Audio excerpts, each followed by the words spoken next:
The storm began in the late afternoon, just as the sun disappeared behind dark, heavy clouds.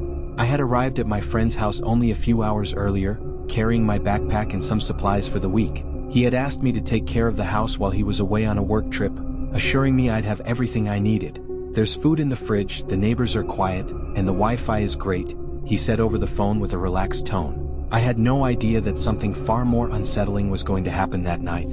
As the evening progressed, the wind grew stronger, howling around the house like a creature trying to get inside. The windows shook with each gust, and the trees in the backyard swayed violently, looking as if they could be uprooted at any moment. The electricity flickered occasionally, and the dim light in the living room wavered, casting dancing shadows on the walls. Although I was used to storms, this one felt different. There was something in the way the wind roared, a darker tone, as if it carried something more than just rain. I decided to prepare something to eat before the power went out completely. I went to the kitchen, grabbed a pack of cookies, and sat at the table watching water streak down the window. The feeling of isolation began to settle in. The house was large and quiet, and the constant sound of the storm outside made the atmosphere even more oppressive. To break the silence, I turned on my laptop and started watching a movie, trying to distract myself. As I watched, I noticed the storm seemed to intensify.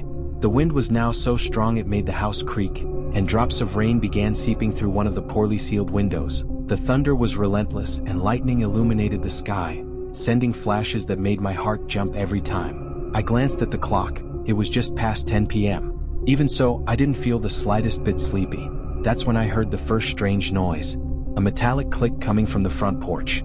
It was faint but distinct enough to stand out amidst the storm's noise. I paused the movie and sat still for a few seconds, listening. Maybe it was just the wind moving something, I thought. But then the sound came again, louder this time, as if something was being pushed or forced. I got up slowly and walked to the front door. I looked through the peephole but saw nothing except darkness and the rain illuminated by the streetlight. My heart began to race. Who could possibly be outside in a storm like this?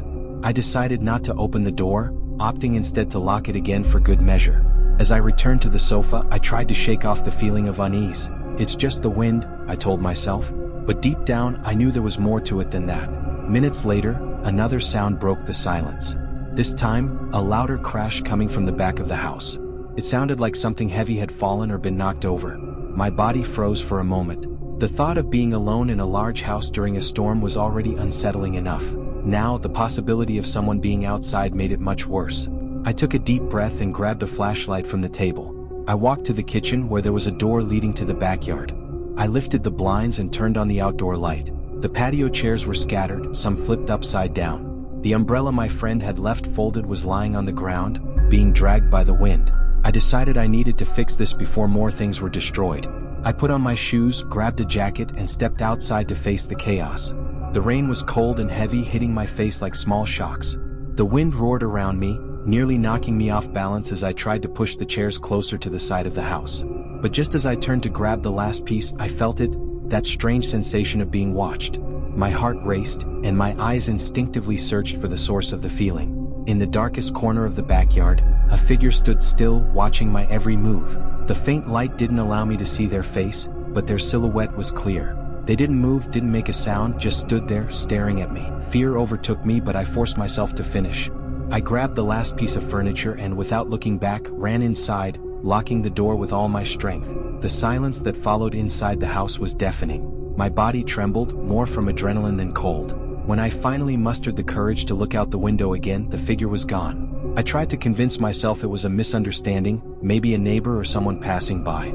But deep down, I knew that wasn't normal. The sensation of being watched, the noise from the front, and now this, something was very wrong. I returned to the living room and threw myself onto the couch, wrapping myself in a blanket. But now the tension was inside me like an itch I couldn't ignore.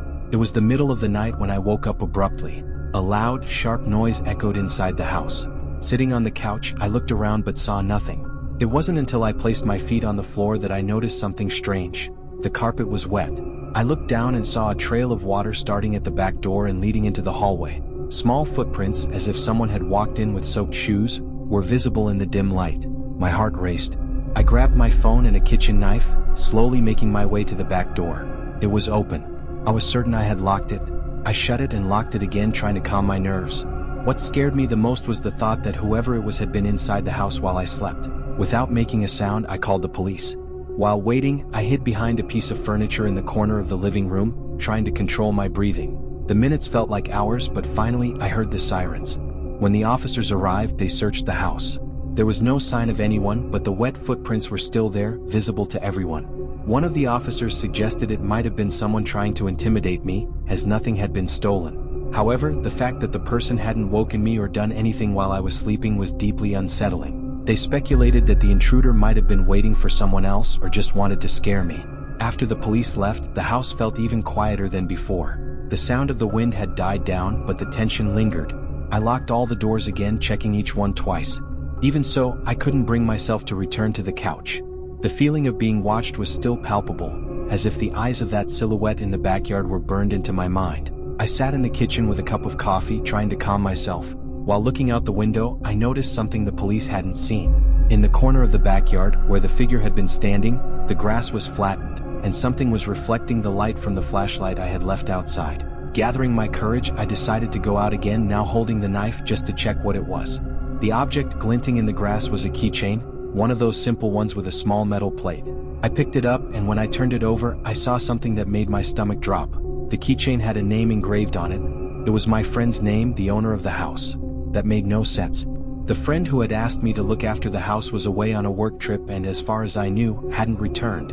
I went back inside, even more suspicious. I immediately called him, but the call went straight to voicemail. What was going on? Why would someone have something of his in the backyard? I spent the rest of the night sitting at the table, alternating between watching the back door and checking my phone, waiting for my friend to respond. Around 5 a.m., as the sun was starting to rise, I finally received a message. It was from my friend. He apologized for not letting me know earlier, but said he'd have to extend his trip by another week. The casual tone of his message felt completely out of place after everything that had happened, so I asked him directly if he had been by the house or if someone else could have access to the keys. His response was quick and direct. No, only you have the keys. What? Is everything okay? I explained what had happened, but he seemed as confused as I was. The keychain with his name on it only made the situation even stranger. When I sent him a photo of the object, he went silent for a moment before responding. That keychain? I lost it months ago. I had no idea where it was. My heart sank. If the keychain had been lost so long ago, how did it end up in the backyard that night? Who brought it there? The sense of security I was trying to rebuild vanished completely. I decided I wouldn't stay in that house any longer. I called my friend, explained everything, and told him he needed to come back or find someone else to take care of the place. While packing my things, I noticed something I had missed before. On the glass of the upstairs bedroom window, there were handprints, as if someone had tried to peer inside. The marks were fresh, formed in the moisture left by the rain. I dropped my bag immediately and ran out of the house, not looking back. After that day, my friend tried to reassure me, suggesting it might have been just a bored teenager playing a prank or trying to scare someone. He said it casually, almost as if trying to convince himself it was something trivial. But I noticed the hesitation in his voice, the slight pause before finishing his sentence. He knew, just as I did, that it didn't make sense. This wasn't the behavior of a simple prankster. The entire situation had been meticulously calculated, every detail designed to be unsettling without being overtly aggressive. That was what made it even more disturbing. What scares me most to this day is the idea that whoever was there that night knew exactly what they were doing. It wasn't a robbery, nothing was taken. It wasn't a random break-in because the focus seemed to be on the house itself or maybe even my friend.